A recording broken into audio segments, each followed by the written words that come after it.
Elise Turner was driving along the A31 just past midnight when her car jerked once, sputtered, and died completely. The headlights dimmed, the dashboard went dark, and the world outside turned into a black sheet of road and frozen air.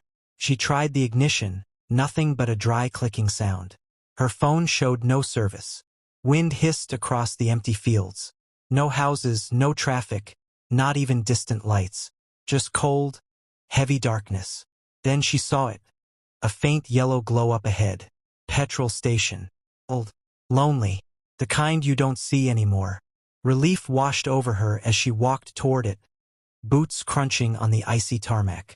The sign above the shop read. The lights flickered weakly as she stepped onto the forecourt. Everything felt strange. Too quiet, too frozen, too still. The single pump looked half-rusted. The windows were fogged from inside. She pushed the shop door open. The bell jingled, but the sound came out warped and slow, like it was underwater. "Hello?" she called. No answer. The shop layout looked like it hadn't changed in 50 years. Dusty shelves. Expired snacks. A radio behind the counter playing an old orchestral tune at a distorted pitch. Then the curtain behind the counter shifted. A man stepped out. Tall. Thin.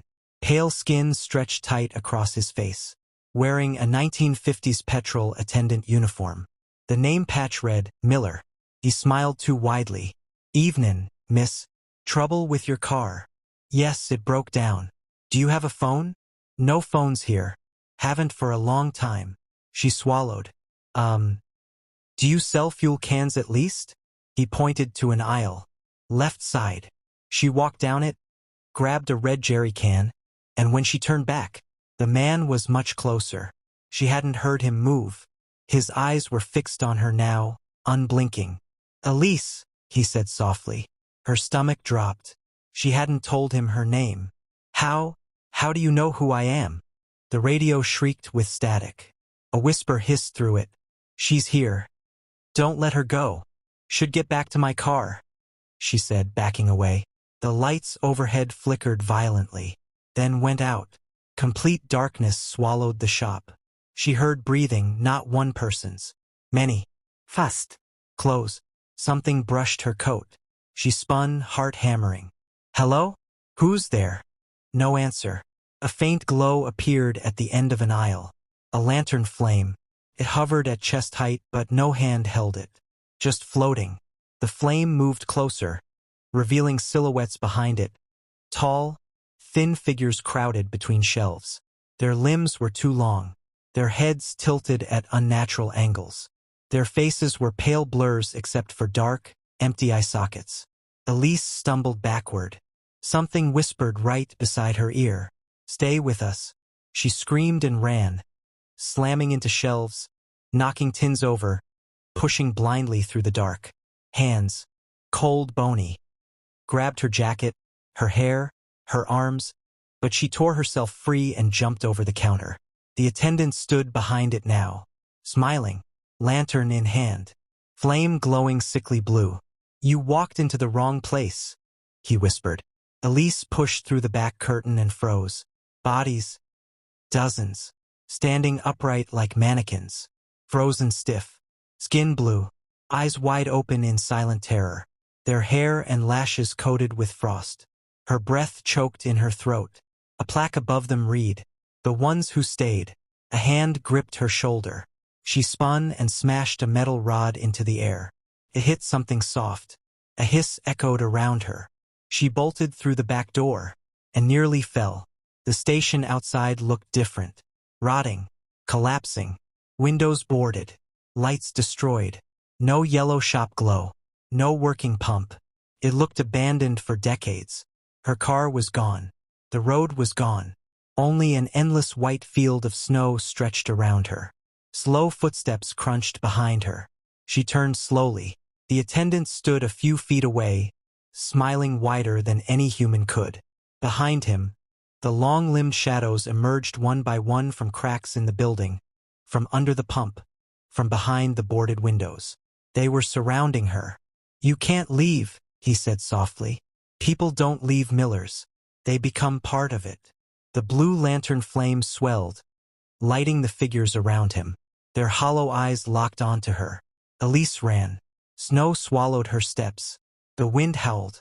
Dark shapes chased her silently, gliding more than running.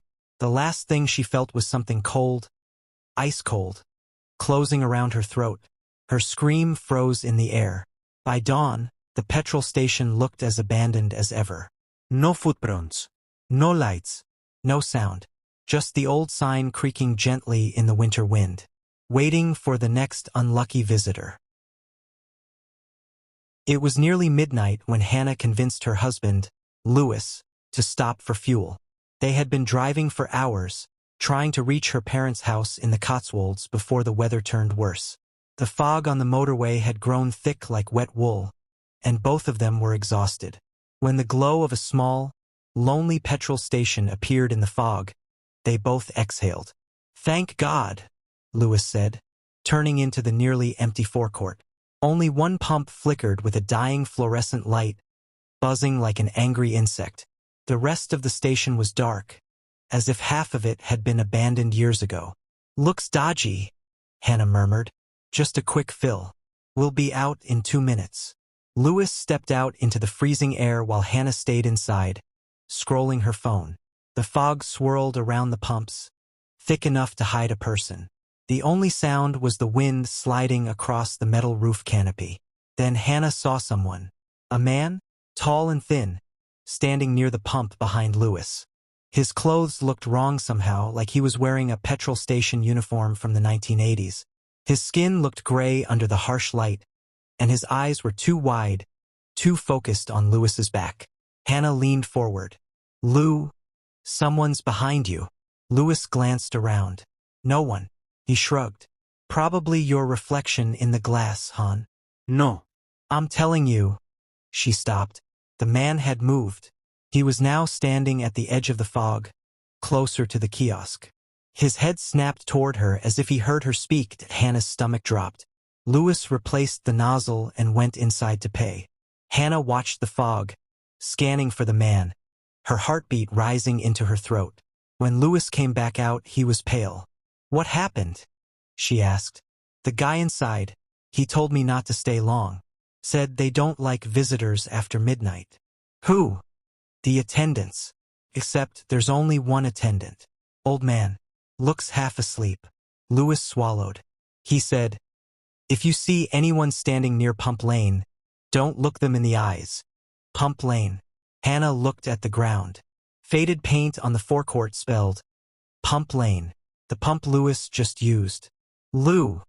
That man, he was standing right there. Louis's breath fogged. "Let's go. Now." They got into the car immediately. Louis started the engine, but the headlights illuminated something that froze both of them. The man was standing directly in front of their car, blocking the exit. His head tilted unnaturally to the side, like his neck had broken long ago. His smile spread too wide across his face, stretching the skin. Hannah grabbed Louis's arm. "Don't get out. Don't move."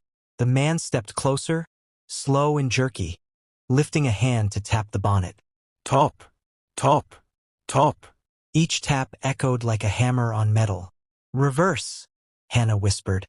Louis put the car into reverse, but as soon as he moved, the man's smile vanished. His jaw unhinged slightly, as if broken. His eyes widened until the whites showed all around. He started running toward the driver's side. "Go!" Hannah screamed. Louis slammed the accelerator. The car shot forward. The man lunged, missing the door by inches. But as they sped past, Hannah saw his face in the side mirror. He wasn't angry. He was smiling again, wider. They left the petrol station behind in seconds, fog swallowing it whole. Hannah didn't breathe until a few miles passed.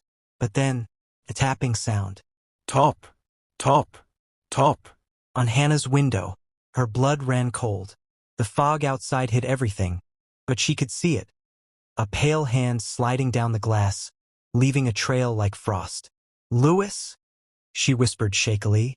"He's outside." Louis looked at the window. The handprint spread like mold, darkening the glass. "We're going 60 miles an hour," Louis whispered. The tapping got louder, more frantic. Then it stopped. When they finally reached a lit road, the fog cleared. The handprint remained. Hannah touched it. It was ice cold. They never spoke of it again, but sometimes, on cold nights, Hannah swears she sees a man standing across the street from their house, head tilted, smiling, waiting for another chance to tap on the glass. It was supposed to be a quick road trip. Thomas and his wife Emily were heading back from visiting friends in Manchester, driving the quieter roads to avoid late-night traffic. They were laughing, playing old songs, and enjoying the calm. But around 1 a.m., they realized they were nearly out of petrol. A single service station appeared ahead with a sign that flickered like a dying candle. The lot was almost empty, the building behind the pumps dark except for one glowing fluorescent strip. Thomas stepped out to fuel up while Emily stayed inside, staring at the empty forecourt. It felt too still, like the world was holding its breath. Then she saw her, a woman in a long, dark coat standing near the edge of the station, her hands clasped in front of her.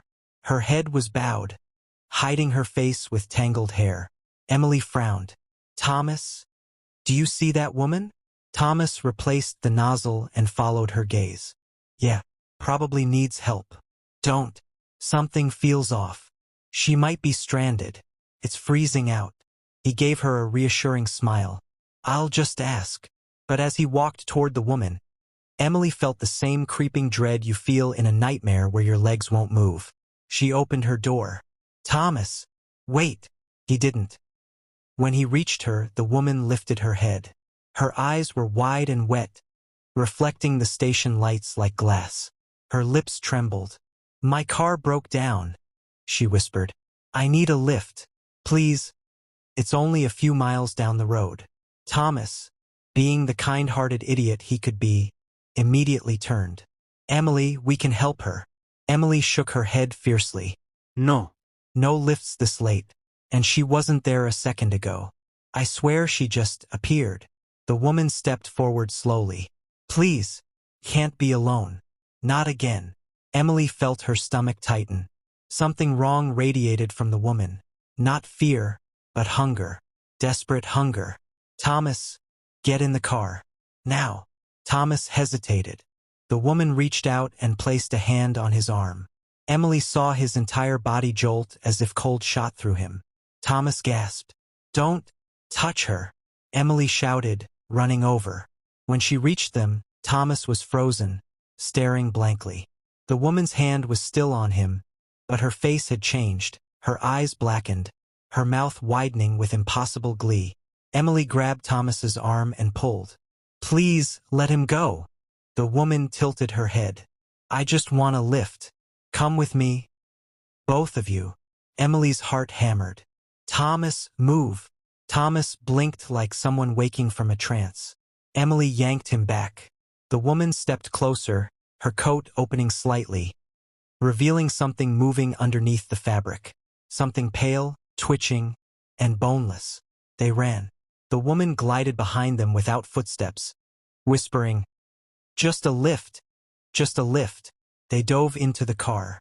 Emily locked the doors. Thomas started the engine with shaking hands. The woman slammed both palms onto the windscreen, her face pressed against the glass. Her mouth stretched into a long, torn smile. "Take me." Thomas floored the accelerator. The woman stayed pressed against the windscreen far longer than a human should have been able to hold on.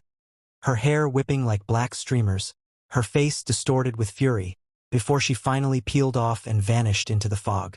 5 miles later, when they finally dared to breathe, Thomas spoke first. "Emily, when she touched me, it felt like she was empty inside." Emily nodded, trembling. "We're never stopping at a petrol station after midnight again." But when they got home that night, they found something on their windscreen. A handprint. Small and cold as ice. The same shape as the woman's.